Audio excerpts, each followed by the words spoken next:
Ito naman hong mandatory structural inspection sa mga gusali at mas mataas na parusa sa mga lalabag sa construction regulations.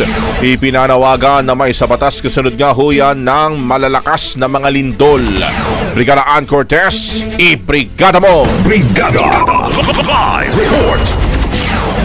Katulad nga ng ilang senador ay nakiramay din si Senator Cheese Escudero sa lahat ng mga pamilyang naapektuhan na naging pagyanig na lindol sa Davao Oriental at maging nga sa karatig lugar nito. Kasunod nga nito nanawagan ng senador ng agaran at mabilis ang pagkilos mula sa otoridad upang matiyak ang kaligtasan ng mga lumikas at masiguro na maayos ang pagresponde sa mga nasaktan habang masusiring nasusuri ang mga infrastrukturang naapektuhan nito.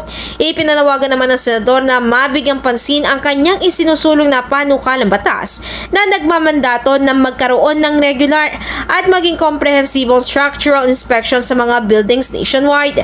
Sa ilalim nga nito, sino mga building officials na mapapatunayan na nag-issue ng building permits, clearances at maging certification sa isang gusali kahit hindi ito nakasunod sa mga pamantayan ay maaaring makulong ng nasa 6 na taon.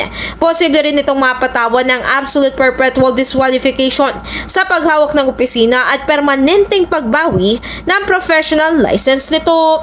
In the heart of changing lives, ako si Brigada Ann Cortez ng 105.1 Brigada News FM Manila, The Music News Authority.